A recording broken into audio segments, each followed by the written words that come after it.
Level 1. The Curious Kid. You're 7 years old. You're lying on your back in the grass, staring at the sky. A cloud looks like a dragon. You ask your mother why clouds form. She doesn't know. She tells you clouds are just water. You ask why water floats in the sky when it sinks in the bathtub. She laughs and tells you to go play. You don't go play. You sit on the porch and think about it for an hour. Your brain feels itchy. You can't let the question go. At school, you are the kid who asks too many questions. The teacher tells you to sit down. You take apart the TV remote control because you want to see how the buttons make the channels change. You can't put it back together. Your father is furious and you get grounded for a week. You spend that week reading a library book about atoms. You learn that everything in the universe, the dirt, the stars, your own hands, is made of tiny spinning particles holding massive energy. Your mind explodes. People get paid to figure things out. You decide right there that you want to be a scientist. You don't know the cost or the years ahead of you. You only know that figuring things out is the best feeling in the world. Level 2. The Undergraduate. You arrive on a university campus at 18 with 2 suitcases and a student loan. You declare your major the first week, physics. Your advisor tells everyone the major is too hard. You nod, smile, and think you will be the exception. You are not. Your first semester is quantum mechanics and advanced calculus. The classroom starts with 200 students. By midterms, half of them have dropped out. You study in the library until it closes at 2 o'clock in the morning. You eat instant noodles for dinner 3 times a week because it is cheap and fast. You get a 62 on your first major physics exam. You cry in a bathroom stall. Then you go back to studying. You learn that intelligence only gets you in the door. Stubbornness keeps you in the room. In your sophomore year, you join a nuclear research lab as a volunteer. You clean equipment. You organize data logs. The graduate students don't learn your name for 3 months. They just call you undergrad. You don't mind. You watch them run the small particle accelerator. You watch them fail. You start to understand that science is messy. It is 90% failure and 10% almost working. Level 3. The Graduate Student. You get into a PhD program for nuclear engineering. You celebrate for exactly 1 evening. Then, you move to a new city to start the hardest 7 years of your life. You are 22. Your student stipend is barely enough to pay for rent and groceries. Your first year is a brutal wall of advanced statistics, plasma physics, and reactor theory.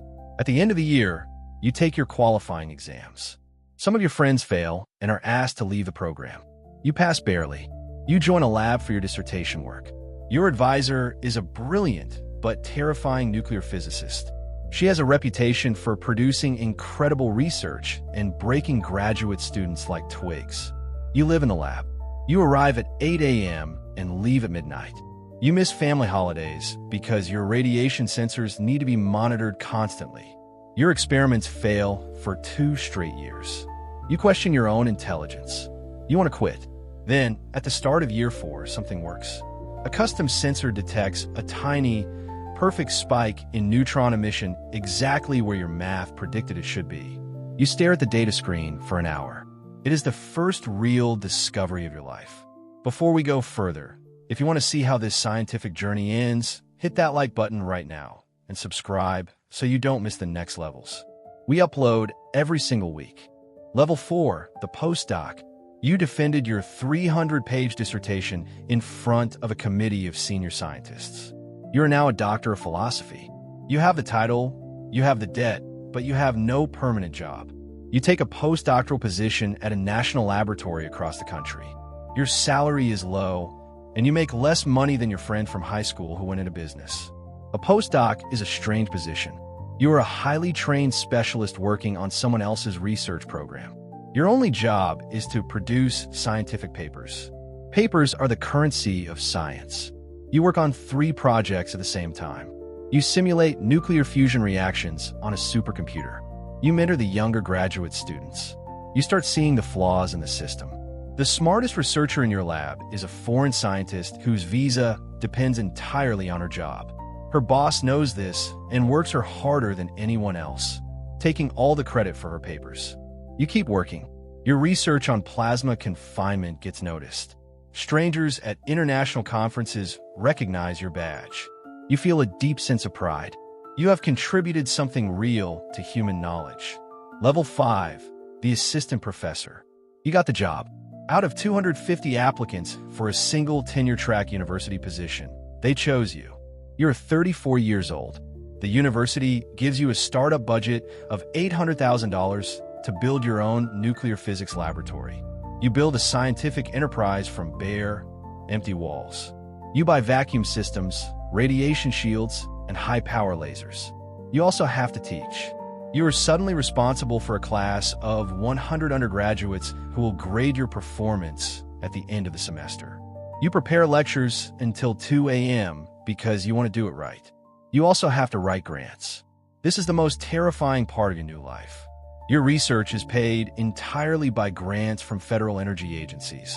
The success rate for these grants is only 12%. Without funding, your lab dies. If your lab dies, you lose your job. You write grants constantly. You write through dinner, on weekends, and on vacations. Your first big grant gets rejected after 8 months of work. The reviewer comments are brutal, calling your central theory unconvincing. You close your office door, read the criticism, rewrite the proposal, and submit it again. You learn that rejection is not personal, even though it feels personal every single time. Level 6, the tenured associate professor. 6 years of constant anxiety are over. The university committee voted, and you got tenure. This means you have permanent job security. You are 40 years old. You celebrate with your spouse in a nice restaurant, but you are asleep by 10 p.m. because you are completely exhausted. The next morning, you realize that tenure does not stop the treadmill. You still need millions of dollars in grants to keep your lab running and pay your students. You're also forced to serve on endless university committees. You spend 15 hours a week in boring meetings about budgets and curriculum changes. You're a small business owner now. You just happen to wear a lab coat. Your marriage faces heavy strain. Your spouse tells you that you are never truly present. You are physically at home, but your mind is always in the lab. Your oldest child draws a picture of your family for a school project, and you're not in the drawing. He says he doesn't know what you look like in the daytime. You sit in your car for 20 minutes afterward. You want to cry, but instead, you drive back to the lab. Level 7, the full professor. You got promoted to the top rank. You are 48 years old. You have been doing physics for nearly 3 decades. You have trained 15 graduate students who now have their own successful careers. Your lab has a world-class reputation. Young scientists apply to the university specifically to work with you. You give keynote speeches at international conferences. You are a global expert in a slice of nuclear physics so narrow that only 200 people on Earth fully understand it. You supervise a large team, but you have not run an experiment with your own hands in 4 years. Your days are consumed by paperwork, management, and travel. You miss the old days of being 22 years old, sitting in a dark lab at midnight, watching data stream across a monitor. A competing research lab in Germany beats you to a major discovery and publishes it in a top journal. Your graduate student cries in your office because years of her work were just beaten by 3 months. You tell her the truth. Sometimes you lose the race. The science still gets done, and that is what matters in the long run.